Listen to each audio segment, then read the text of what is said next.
సజీవుడు, మన రక్షకుడు, లోక రక్షకుడు, సృష్టికర్త అయినటువంటి యేసుక్రీస్తు నామంలో మనకందరికీ శుభములు. కీర్తనల గ్రంథము 30వ కీర్తన చివరి 3 వచనాలను చదువుకుందాం. కీర్తనలు 30, 10, 11, 12 వచనాలు. యెహోవా ఆలకింపుము, నన్ను కరుణింపుము.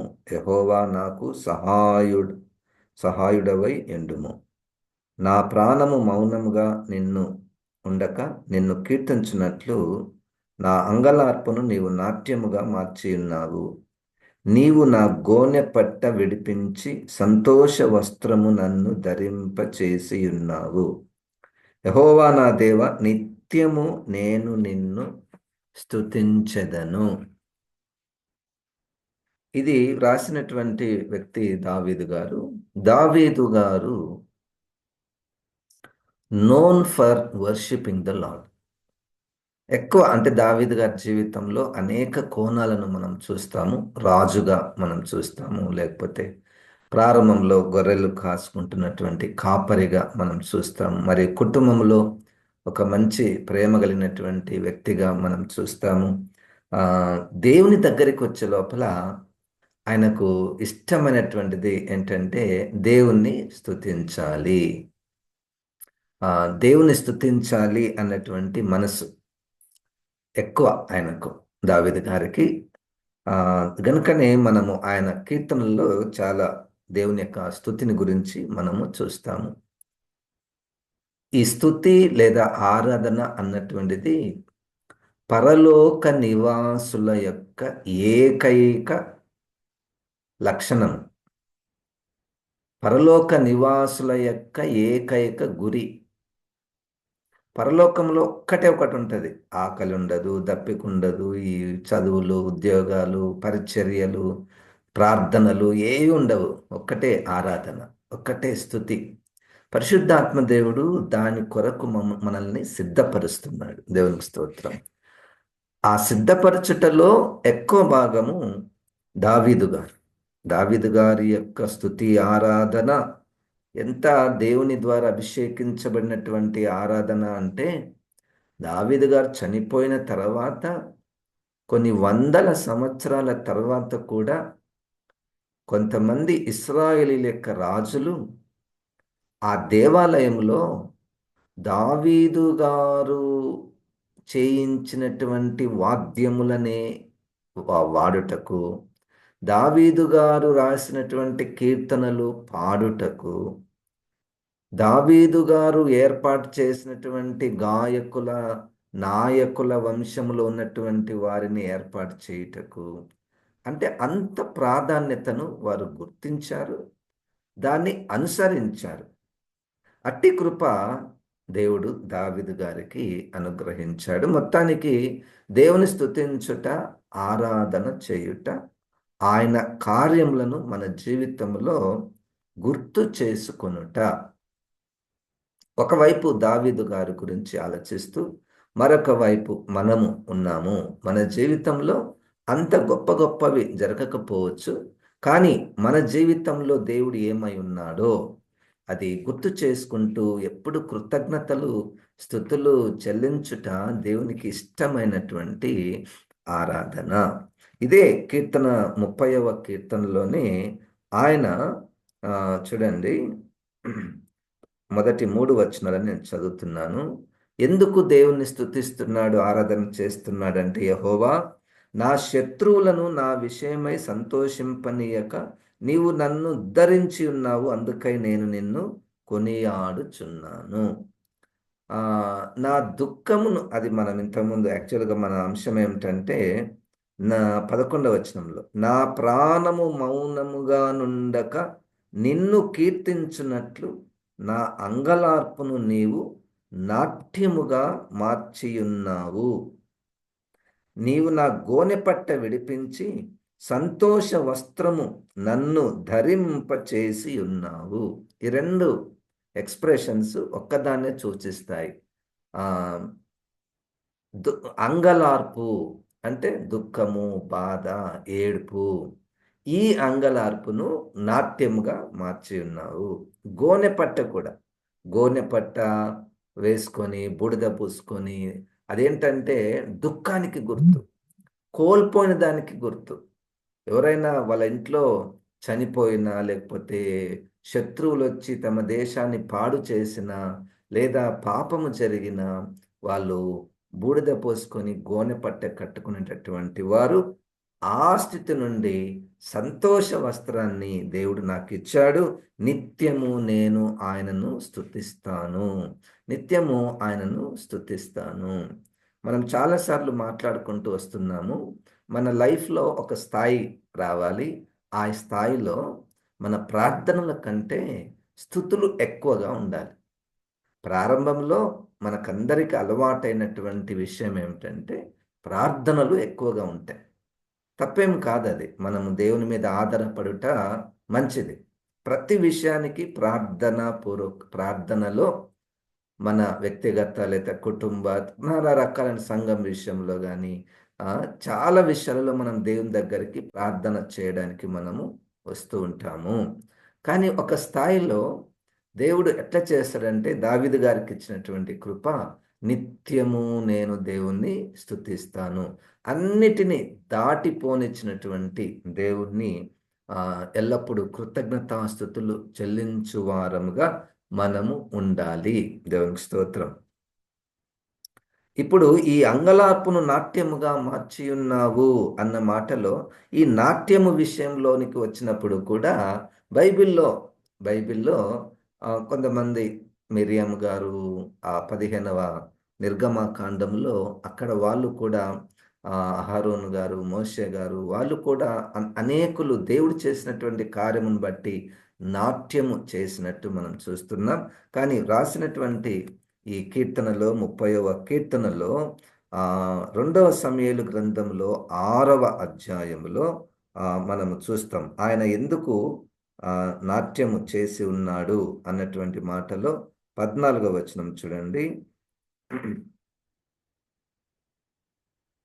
2వ సమూయేలు గ్రంథము 6వ అధ్యాయము 13వ వచనము. ఎట్లనగా యెహోవా మందసమును మోయువారు 6 అడుగులు సాగగా ఎద్దు ఒకటియు కొవ్విన దూడ ఒకటియు వధింపబడెను.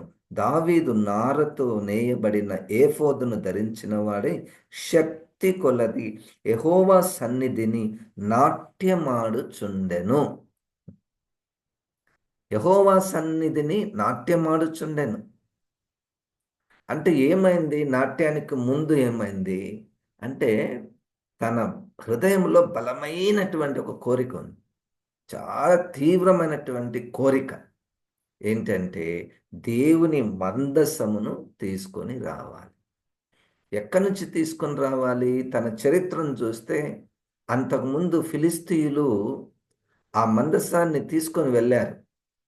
ఫిలిష్తీయులు మందసాన్ని తీసుకొని వెళ్లారు. చాలా కాలము మందసము అన్యుల దగ్గర ఉన్నది. ఇంకొక దగ్గర ఉన్నది. అది ఆ మందసము తన స్థానానికి తీసుకొని రావాలన్నటువంటి బలమైనటువంటి కోరికలో మొదటి ప్రయత్నము విఫలమైంది. మొదటి ప్రయత్నంలో భయమైంది. దేవుడు ఉజ్జాను చంపినటువంటి దృశ్యాన్ని దావీదు గారు చూచి భయపడిపోయాడు. భయపడిపోయి ఇంటికి పారిపోయాడు.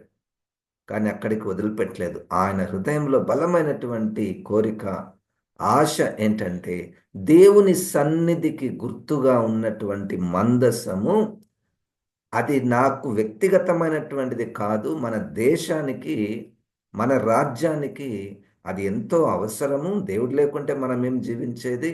దేవుడు మన మధ్యలో ఉండాలి అని ఆ కాలంలో ఆయన తీవ్రమైనటువంటి ఆశతో వెళ్ళి బలులను అర్పిస్తూ ఇక ఆ మందసాన్ని క్షేమంగా తీసుకొని వస్తున్నామన్నటువంటి సంతోషముతో ఆయన నాట్యమాడుచుండెను. నాట్యమాడుచుండెను. ఈలాగున దావీదును ఇశ్రాయేలందరును ఆర్భాటముతోను బాకానాదములతోను యెహోవా మందసమును తీసుకొని వచ్చిరి. సో ఇది సందర్భం. దేవుని సన్నిధిని బట్టి దేవుణ్ణి ఆరాధన చేయుట. ఇక దావీదు గారి జీవితంలో తన అంగలార్పును నాట్యముగా మార్చినటువంటి సందర్భాలు ఎన్నో మనకు కనపడతాయి. అంటే 16వ అధ్యాయంలో మొదటి సమూయేలు గ్రంథంలో మొట్టమొదటగా సమూయేలు గారి ద్వారా దేవుడు ఒక రాజును గొర్రెలు కాచుకుంటున్నటువంటి దావీదును అంత లో స్టేజ్ నుండి ఆయన ఇశ్రాయేలులకు రాజుగా చేయబడినటువంటి విషయము అది ఒక ఉన్నతమైనటువంటి స్థితి. ఎన్నిక లేనటువంటి వారిని ఆ! ఆ పై స్థానములలోనికి తెచ్చేటటువంటి కార్యము అది దేవుడు చేసేటటువంటి కార్యం. అది నా జీవితంలో నెరవేరింది. అది మీ జీవితాలలో కూడా నెరవేరింది. ఒకప్పుడు మన స్థితులు, ఒకప్పుడు మన యొక్క అంగలార్పు, ఒకప్పుడు మన ఏడుపులు, ఒకప్పుడు మనకు జరిగినటువంటి అవమానం కదండీ! ఇవన్నిటిని మనము ఒక్కసారి వెనకకి చూస్తే, ఇప్పుడు మనమున్నటువంటి స్థాయిని చూస్తే దేవునికి వందనాలు. దేవునికి స్తోత్రం. ఇది దేవునికే సాధ్యం. దేవుని దృష్టి కూడా అదే. ఆహ్, ఒక మాట మనము మొదటి సమూయేలు గ్రంథంలో 2వ అధ్యాయంలో మనం చూస్తాం కదా! ఆమె ఆహ్, హన్నా చేస్తున్నటువంటి ప్రార్థనలో నాకిష్టమైనటువంటి మాట. మొదటి సమూయేలు గ్రంథము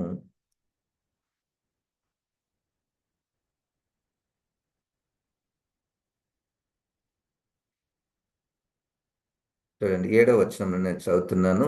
యెహోవా దారిద్ర్యమును, ఐశ్వర్యమును కలుగచేయువాడు, కృంగచేయువాడును, లేవనెత్తును వాడును ఆయనే. దరిద్రులను అధికారులతో కూర్చుండబెట్టుటకును, మహిమగల సింహాసనముల స్వతంత్రింపచేయుటకును, వారిని మంటిలో నుండి ఎత్తువాడు ఆయనే. లేమి గల వారిని పెంట కుప్ప మీద నుండి లేవనెత్తువాడు ఆయనే. పెంట కుప్ప మీద నుండి లేవనెత్తువాడు ఆయనే. ఇది ఆయనకే సాధ్యము. దేవునికి స్తోత్రం. అట్టి దృష్టి దేవుడు, అట్టి కన్నులు మన మీద చూపిస్తాడు. దేవునికి స్తోత్రం. ఎవరినైనా నేను చూస్తే చాలా అవమానంలో ఉంటారు. దేవుని ప్రేమించువారు చాలా అవమానంలో ఉంటారు. చాలా దుఃఖంలో ఉంటారు. నాకు ఇవే గుర్తుకొస్తాయి. కొన్ని రోజుల తరువాత, కొన్ని సంవత్సరాల తరువాత దేవుడు ఈ స్థితిని, ఈ అంగలార్పును నాట్యముగా మార్చబోతున్నాడు. ఈ గోనె పట్టెను ఆయన ఆనంద వస్త్రముగా మార్చబోతున్నాడు అన్నటువంటి మనసు నాకు కలుగుతుంది. దేవునికి స్తోత్రం. ప్రస్తుతము ఆ దుఃఖంలో ఎవరైనా ఉంటే ఆ దుఃఖంలో ఎవరైనా ఉంటే మనం నమ్ముకున్నటువంటి దేవుని యొక్క గురి, దృష్టి ఏంటంటే మన తలను ఎత్తువాడుగా చేయాలని ఆయన ఇష్టం. పెంట కూపల నుండి దీనుల పైకి లేపు దేవుడు ఆయనే. పెంట కూపల నుండి దీనుల పైకి లేపు దేవుడ నీవే. రాజులను ధరనమ్ముట కంటే రాజరాజవు నీకే స్తోత్రం. పెంట కుప్పల నుండి పైకి లేవనెత్తువాడు మన యేసుక్రీస్తు. మన జీవితంలో అది జరిగింది కదండి. దేవునికి స్తోత్రం. హల్లెలూయా. తలలను పైకెత్తినాడు, అవమానమును తొలగించాడు, దీనస్థితిని ఆయన గుర్తు చేసుకున్నాడు. ఇప్పుడు మనమందరం కూడా దేవుని స్తుతించే వారముగా, ఆరాధించేవారు, అదే కదా దేవుడు కోరుకునేటటువంటిది. ఆయనను గుర్తించే వారముగా, ఆయన గొప్పతనమును ఇతరులకు మనం ప్రకటించే వారముగా, ఆయన నా జీవితంలో చేసినటువంటి సాక్ష్యాన్ని ఇతరులకు చెప్పేవారం. అదే స్తుతి ఆరాధన. అదే స్తుతి ఆరాధన. నా సాక్ష్యాన్ని కూడా అనేకులకు నేను చెప్ చెప్ చెప్ప చెప్పడానికి ఒక మంచి అవకాశం. ఎంతోమంది వాళ్ళ శ్రమలను చెప్పుకుంటూ ఉంటారు. అప్పుడు దేవుడు నా సాక్ష్యాన్ని వారికి చెప్పేటటువంటి అవకాశం. దావీదు గారి జీవితంలో అట్టి కార్యములు. దావీదు గారి జీవితంలో తన కీర్తనలో మనం చూస్తాం. శరీర రీతిగా ప్రభా నా ఎముకలు నలిగిపోయి ఉన్నాయి. శరీర రీతిగా చాలా కురింగిపోయి ఉన్నాను అని అంటుంటాడు కదా! ఇదే కీర్తనలో మనకు 30 కీర్తనలో దేవా నువ్వు నన్ను స్వస్థపరిచితివి. ఆ కార్యాలు కూడా మన జీవితంలో ఉన్నాయి కదా! ఆ కార్యములు శరీరరీతిగా అనారోగ్యంగా ఉన్నప్పుడు దేవుడు మనల్ని స్వస్థపరిచినటువంటి విషయము మనం చూస్తున్నాం. 2వ వచనంలో, యెహోవా నా దేవా, నేను నీకు మొర్రపెట్టగా నీవు నన్ను స్వస్థపరిచితివి. నా అంగలార్పును నాట్యముగా మార్చి ఉన్నావు. నా అంగలార్పును నాట్యముగా మార్చి ఉన్నావు. దావీదు గారి జీవితంలో ఇంకొక ఘట్టం ఏంటంటే, తన రాజు అయినటువంటి సౌలు రాజు తరుముట, శత్రువు తరుముట, మరణం చంపాలని ప్రయత్నం చేయుట, సొంత వారే చంపాలని ప్రయత్నం చేయుట. అటువంటి ఆటంకాలు వింటున్నటువంటి నీలో నాలో జరిగి ఉంటాయి. మనల్ని హాని చేయాలని, మనల్ని శ్రమ పెట్టాలని, బాధ పెట్టాలని ఎంతోమంది నా జీవితంలో అయితే ఉన్నారు. నీ జీవితంలో కూడా ఉంటారు. అట్టి వాటి నుండి దేవుడు నాట్యముగా మార్చి ఉన్నాడు. వారిని నా నుండి దూరం చేసిన సంఘటనలు, నన్ను వారి నుండి దూరం చేసినటువంటి సంఘటనలు నా జీవితంలో ఉన్నాయి. వారి విషయమై నేను కలవరం పొందినటువంటి, నిద్ర లేనటువంటి సందర్భాలు నీ జీవితంలో ఉండి ఉండవచ్చు. ఆ శత్రువుల నుండి దూరం చేసినటువంటి వాడు, ఆ మరణమున నుండి, ఆ ప్రాణాపాయాల నుండి, ప్రాణ భయముల నుండి దూరం చేసినటువంటి వాడు యేసుక్రీస్తు. ఆయన ఆరాధనకు పాత్రుడు. అందుకని ఇదే కీర్తనలో ప్రభువా మన్ను, అదే నెక్స్ట్ 3వ వచనంలో, యెహోవా పాతాళంలో నుండి నా ప్రాణంను లేవదీసితివి, నేను గోతిలోనికి దిగకుండా నీవు నన్ను బ్రతికించితివి. ఎన్నిసార్లు ప్రాణాపాయాలు కదండి!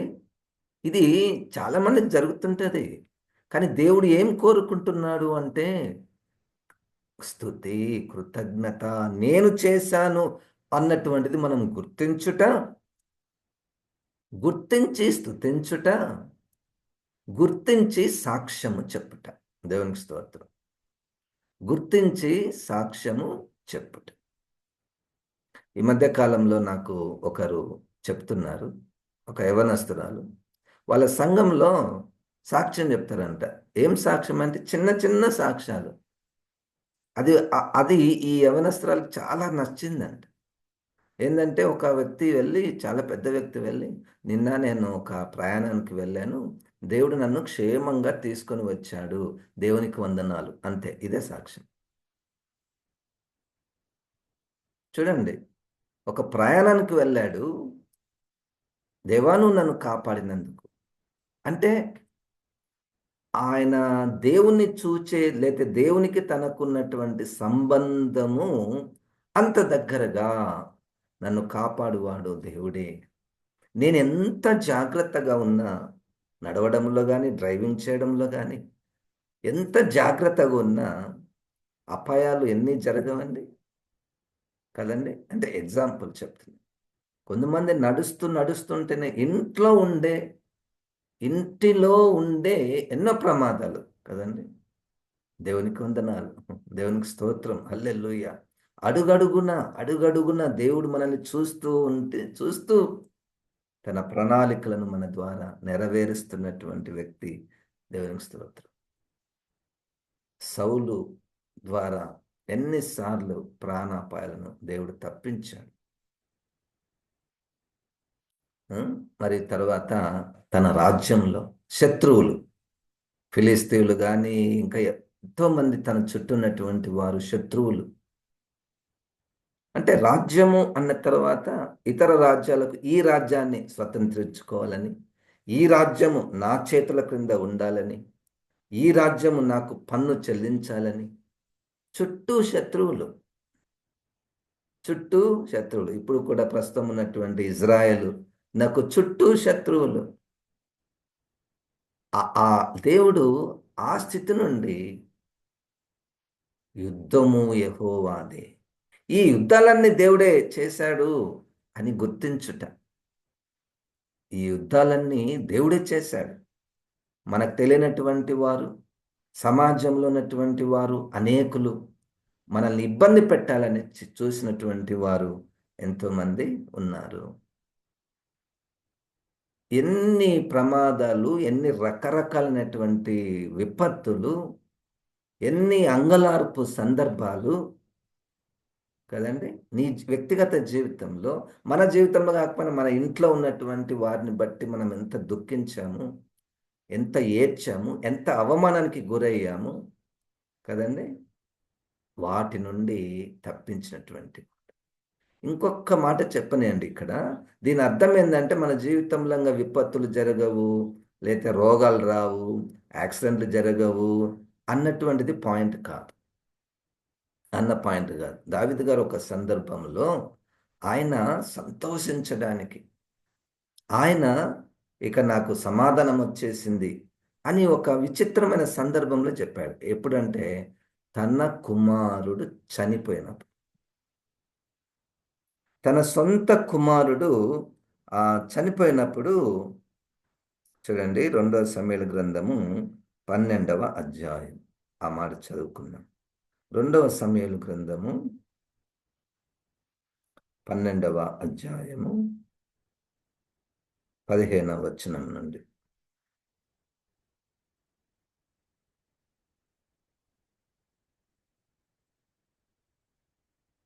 పగటియందు వాడు వారితో శయనించును, నీవు ఈ కార్యము రహస్యముగా చేసితివి గాని ఇశ్రాయేలు అందరూ చూచుండగా పగటియందే నేను చెప్పిన దాన్ని నేను పాపము చేసితినని దావీదు నాతానుతో అనగా, నాతాను నీవు చావకుండునట్లు యెహోవా నీ పాపమును పరిహరించును. అయితే ఈ కార్యములన యెహోవాను దూషించుటకు ఆయన శత్రువులకు నీవు గొప్ప హేతువు కలుగజేసితివి గనుక నీకు పుట్టిన బిడ్డ నిశ్చయముగా చచ్చునని దావీదుతో చెప్పి తన ఇంటికి వెళ్ళెను. యెహోవా ఉరియా భార్య దావీదునకు కనిన బిడ్డను మొత్తినందున అది బహు జబ్బుపడెను. దావీదు ఉపవాసముండి లోపలికి పోయి రాత్రంతయు నేలపడి ఉండి బిడ్డ కొరకు దేవుని బతిమాలగా ఇంటిలో ఎన్నికైన వారు లేచి అతనిని నేల నుండి లేవనెత్తుటకు వచ్చిరి గాని అతడు సమ్మతింపక వారితో కూడా భోజనం చేయకయుండెను. 7వ దినమున బిడ్డ ప్రాణంతో ఉండగా మేము అతనితో మాట్లాడినప్పుడు అతడు మా మాటలు వినకయుండెను. ఇప్పుడు బిడ్డ చనిపోయినని మనం అతనితో చెప్పిన ఎడల తనకు తాను హాని చేసుకుననేమో అనుకొని దావీదు సేవకులు బిడ్డ చనిపోయినని సంగతి అతనితో చెప్ప వెరచిరి. అయితే దావీదు తన సేవకులు గుసగుసలాడుట చూచి బిడ్డ చనిపోయినని సంగతి గ్రహించి బిడ్డ చనిపోయినా అని తన సేవకులను అడగగా వారు చనిపోయినని.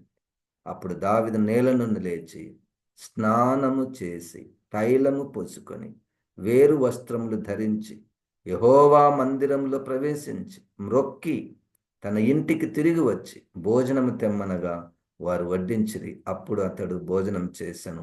అతని సేవకులు బిడ్డ జీవంతో ఉండగా ఉపవాసం ఉండి దాని కొరకు ఏడ్చుచుంటివి గాని అది మరణమైనప్పుడు లేచి భోజనం చేసేటివి, నీవిలాగు చేయుట ఏమని దావీదును అడగగా అతడు బిడ్డ ప్రాణంతో ఉన్నప్పుడు దేవుడు నా యందు కనికరించి వాని బ్రతికించునేమో అనుకొని నేను ఉపవాసం ఉండి ఏడ్చుచుంటిని. ఇప్పుడు చనిపోయాను గనుక నేను ఎందుకు ఉపవాసం ఉండవలను? వానిని తిరిగి రప్పించగలనా? నేను వాని యొద్దకు పోవుదును గాని వాడు నా యొద్దకు మరల రాడని వారితో చెప్పాను. తరువాత దావీదు తన భార్య అయిన బెత్షెబను ఓదార్చి ఆమె యొద్దకు పోయి ఆమెను కూడగా ఆమె యొక్క కుమారుని కనిన దావీదు అతనికి సొలొమోనును పేరు పెట్టెను. ఇక్కడ అంగలార్పు, నాట్యము. ఈ నాట్యంలో దేవుని యొక్క చిత్తమును గ్రహించుట. దుఃఖము వచ్చినప్పుడు కూడా దేవుని స్తుతించుట, విపత్తు జరిగినప్పుడు కూడా దేవుని స్తుతించుట. ఇది ఒక విశిష్టమైనటువంటి కోణము బైబిల్లో. మనకి ఏదైనా మేలు జరిగినప్పుడు మనం దేవుని స్తుతిస్తాము. అది అందరికి తెలిసినటువంటి విషయమే కదా. చూడండి, ఒక్క మాట చదివి నేను ముగిస్తున్నాను. అపోస్తుల కార్యములు 5వ అధ్యాయము 41వ వచనము. అపోస్తుల కార్యములు 5:41. ఆ నామము కొరకు అవమానము పొందుటకు పాత్రులని ఎంచబడినందున వారు సంతోషించుచు మహాసభ ఎదుటి నుండి వెళ్ళిపోయి ప్రతిదినము దేవాలయంలోని ఇంటింటను మానక బోధించుచు యేసే క్రీస్తుని ప్రకటించుచుండిరి. అపోస్తలులను కొట్టినప్పుడు మాకింత భాగ్యం దొరికింది, అని గంతులు వేసుకుంటూ వాళ్ళు వెళ్ళినట్టు మనం చూస్తాం. దావీదు గారి యొక్క ఇక చూడండి, మేలు జరిగినప్పుడు స్తుతి, కీడు జరిగినప్పుడు కూడా స్తుతి. అది దేవునికి స్తోత్రం. అది పరిశుద్ధాత్మ దేవుడు మనకు ఆ మనస్సును ఇస్తాడు. ఆ మనస్సును ఇస్తాడు. దావీదు గారికి నెక్స్ట్ 51వ కీర్తనలో ఈ విషయం, బిడ్డ చనిపోయినటువంటి విషయం తలుచుకుంటే దేవుని చూసి, దేవా నీవు న్యాయవంతుడవే, నువ్వు న్యాయవంతుడవే. ఎందుకంటే ప్రవక్త చెప్పాడు కదా, దేవుడు ఎట్లా న్యాయవంతుడయ్యాడు? బిడ్డను చంపుట న్యాయవంతుడా? అవును, న్యాయవంతుడే. ఎందుకంటే బిడ్డను చంపక ముందు ఏమైందో అది దావీదు గారు గుర్తించాడు. మనం అక్కడి వరకే చూస్తాం, బిడ్డ చనిపోయిండు, కుమారుడు చనిపోయిండు, అక్కడి వరకే చూస్తాం. కానీ దానికి ముందు ఏమైందో దావీదు గారు గుర్తించి, ఇది కరెక్టే, బిడ్డ చనిపోయింది కరెక్టే, దేవుడు మొత్తింది కరెక్టే, దేవుడు న్యాయవంతుడే అని ఆయన గుర్తించి దేవుణ్ణి స్తుతించగలిగాడు. దేవునికి స్తోత్రం. పనికిరాని నన్ను నీవు పైకి లేనెత్తివి, క్రీస్తనే బండ మీద నన్ను నిలిపితివి. మన జీవితంలో పనికిరానటువంటి మన జీవితాలను పైకి లేపినటువంటి సంగతులు ఎన్ని ఉన్నాయి కదండి. దేవునికి స్తోత్రం. మన అంగలార్పును నాట్యంగా మార్చినటువంటి దేవాదేవునికి వందనాలు. మన గోనె పెట్టను తొలగించి స్తుతి వస్త్రాన్ని, రక్షణ వస్త్రాన్ని తొలగించినటువంటి యేసుక్రీస్తుకి మహిమ కలుగునుగాక. ప్రార్థన. జీవం గల దేవా, వాక్యమైన ప్రభా, ఈ మాటలను ప్రభా నాయన మా అందరి జీవితాలలో ఫలింపచేయము. మరి ముఖ్యంగా ప్రభా, నా జీవితంలో, మా జీవితాలలో నీవు ఏమై ఉన్నావో, ఎట్టి కార్యములు జరిగిస్తున్నావో ప్రభా మేము గుర్తు చేసుకుంటూ ఎల్లప్పుడూ నిత్యము నేను స్తుతించు వారంగా ఉన్నట్లు సహాయం చేయమని యేసు క్రీస్తు నామమున ప్రార్థిస్తున్నాము తండ్రి. ఆమెన్. ఇప్పుడు మన పరమ తండ్రి అయిన దేవుని యొక్క ప్రేమ, ప్రభువైన యేసు క్రీస్తు యొక్క కృప, పరిశుద్ధాత్మ దేవుని యొక్క సహవాసం మనకందరికీ సదాకాలము తోడై ఉండునుగాక. ఆమెన్. ఆమెన్. దేవుడు మనల్ని దీవించునుగాక.